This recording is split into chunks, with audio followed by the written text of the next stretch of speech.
Labadiena, mėly Facebook'o draugai ir mano YouTube kanalo žiūrovai. Vakar daug žmonių žadėjau pakalbėti apie Cezario pjūvį, nes išėjo labai toksai mėgėjiškas, diletantiškas ir nehumaniškas straipsnis vienos psichologės apie Cezario pjūvio žalą. Pradėsiu papunkčiui. Psichologė Drupienė pasipiktino, kad Lietuvoje ministerija įteisino indikaciją moters norą. Aš noriu pasakyti, kad Lietuva paskutinė iš kaimyninių šalių ir beveik paskutinė iš viso civilizuoto pasaulio įteisino šią indikaciją. Visos šalis yra įteisinę ir gali baisėtis pasauliniu mastu. Po to psichologė piktinasi, kad ji nemokės už komplikacijas, kurios įvyks moterim, kurios operavosi savo norų. Aš manau, kad tai yra labai nehumaniška, labai manipuliatyvų, nes moteris visą gyvenimą dirba, moka mokesčius, o tos komplikacijos yra tokia retenybė, kad Drupienė jūs niekiek nenubednėsite. Tai tikrai nėra nacionalinis stadionas, ar ten Cichanauskaja, ar Igničio pelnas, tai yra juokingi pinigai ir tikrai Lietuvos moteris to nusipelno. Irgi tos komplikacijos, taip skamba komplikacijos, lyg tai jų būtų daug. Aš gyvenime esu sudalyvavęs daugiau kaip 10 000 gimdymų ir mūsų ligoninėje koncentruojami sunkiausi gimdymai ir atlikęs daugiau kaip 2000 Cezario pjūvio operacijų. Savo šitom rankom aš niekada nebuvau Seime, niekada nebuvau viršininkas, nebuvau motinystės atostogose, nebuvau kažkokio reabilitacijos ilgalaikį.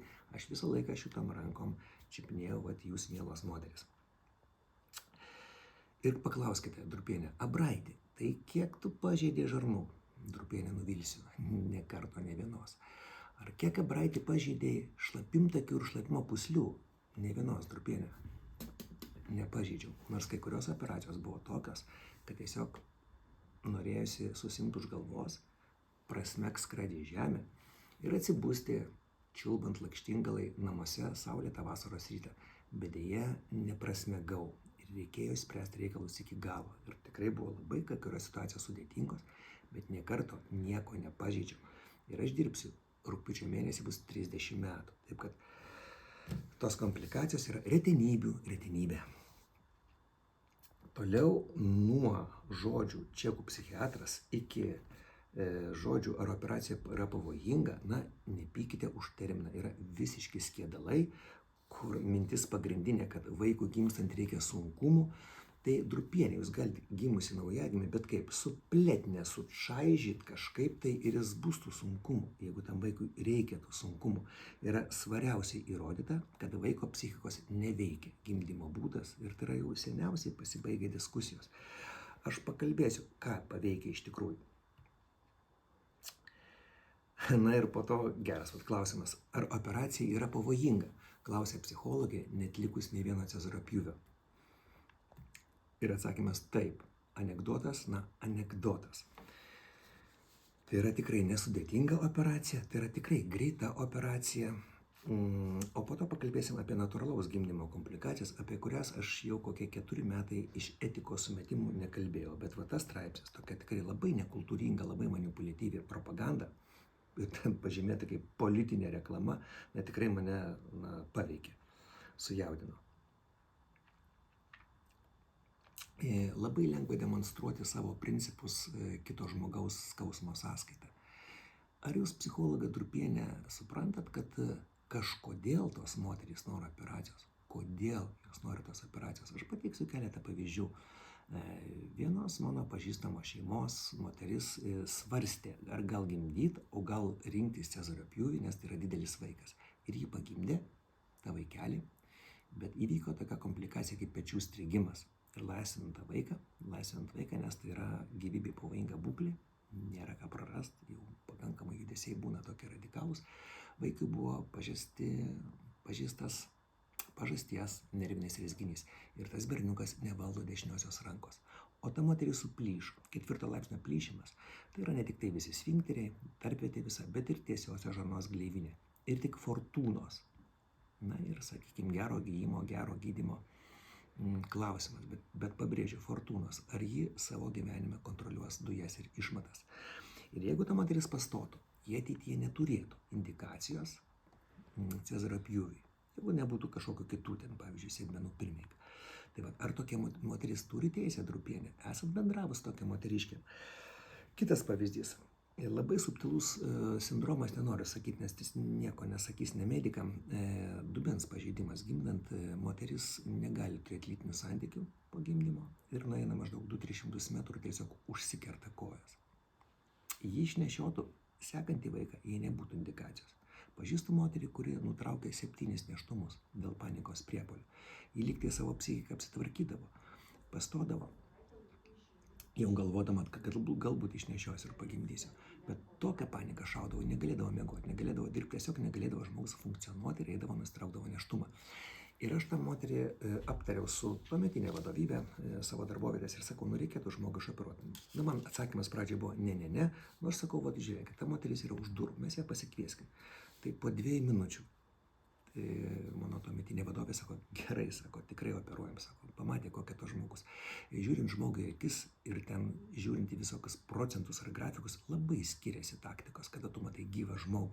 Kažkada dar buvau jaunas, labai toks užsispyręs naturalistas ir atėjo pas mane jauna šeima ir sako, mes norėtumėm Cezario pjūvio, buvo nėštumas, nes pirmas vaikas gimęs sunkioje hipoksijoje. Aš sakau, ne, tai ne indikacija, jis antras gimdymas, žymiai lengvesnis, jūs pagimdysite. Na ir po to jie po kurio laiko atsivežė tą vaiką, 8 metų berniuką, neįgaliojo vežimėlį. Aš per pusę sekundės apsisprendžiau, kad reikia Cezario pjūvio, pamatęs tą vaiką. Jūs pamatytumėt Drupienę, jūs irgi suprastumėt. Taip, dabar apie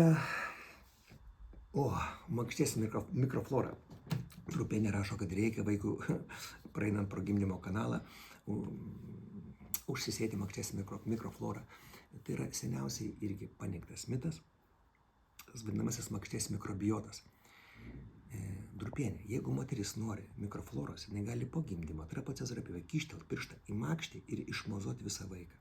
Po to išmozuoti šalia gulintį vyrą nuo galvos iki kojų. Namo grįžus gali sugrįžimo proga išsikepti pyragėlių, kištelt pirštą ten ir susmaigstyti pyragėlius ir bus pyragėliai su makšties mikroflora. Po to vykdyti remontą ir tą patį pirštą pamakaluoti dažų kibire ir bus visas jos būstas su vaginalinė mikroflora. Jį galėtų pavadinti prieš dedant į booking sistemą vaginaliniai apartamentai ar makštiniai apartamentai. Tai vat, jeigu jau tokia svarbi šitą mikroflorą. Dar rašo Drupienė, kad skausmas reikalingas, jis išskiria endorfinus. Ateikit, Drupienė, į gimdymo skyrių, kai moteriškės sienom lipa iš skausmo, jom trūkinėja sąmonė, nes dėja yra būklių, dėl kurių kraujo rodikliai, stuburo patologija negali rimtai nuskausinti žmogaus. Ir jom paaiškinkit, kaip joms yra gerai, nes joms skiriasi endorfinai.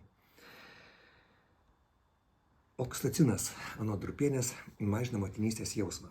Mielos moteris ir merginos, oksitocinas yra meilės hormonas.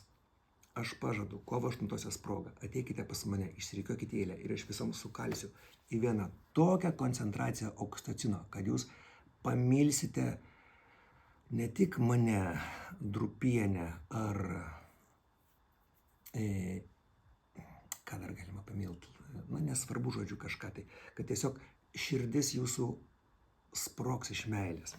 Irgi juokingi tokie yra argumentai.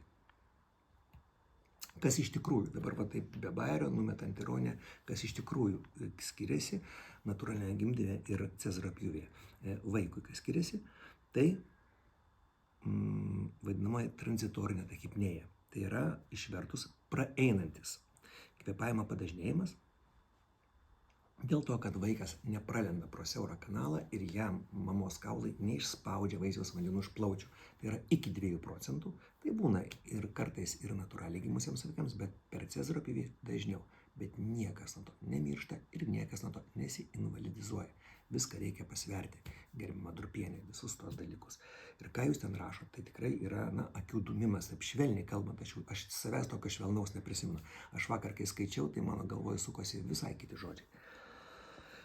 Dabar natūralaus gimdymo komplikacijos, apie kurias kažkodėl Delfis nerašo. Visi apie tas pažeistas žarnas rašo, kurio nebūna praktiškai niekada. Aš čia jau greitai būsiu 30 metų ir nė karto dar niekas nepažeidė žarnos. Žymiai dažnesnis yra makšties gimdos kritimas, šlapimo nelaikymas, o po didelio laipsnio plyšimų dujų ir išmatą nelaikymas. Tai vat pasirinkit drupienę, kas geriau. Ar saugos pilve, randas pilve, skausmo mažesnis pajutimas ir dėl to negauti endorfinai ar mažiau oksitocino, arba susioti pro šoną.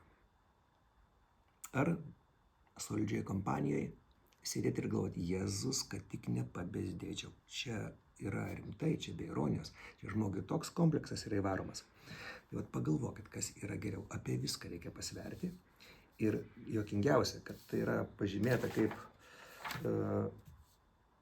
nacionalinio susivienimo tarybos narė. O, nacionalinis susivienimas. Žiūrėkit, vaikinai, nacionalinis susivienimas, NS trumpinys, man jisai be bairio, be jokio pykčio, aš ten pažįstu porą žmonių, jūs geriau išsišifruokit ne nacionalinis susivienimas, nes jūs nieko ten nevienėt, bet kaip nuobodus skruzdėliukai. Jūs iš tikrųjų esat nuobodus skruzdėliukai. Jūs niekur niekada nepasieksit ten gyvenime, galite atsipalaiduoti ir kurti, ir eiti į mano partiją Eiklusis skalpelis. Jeigu aš įkurčiau šiandien partiją Eiklusis skalpelis, mes tą jūsų susivienimą ten rudenį drioksteltumėm 7%. Tai va, tokia politinės reklamos forma tikrai yra neprimtina ir galvokime, ką rašome. Lengvų jums gimdymų ir Cezario pjūvių. Ate.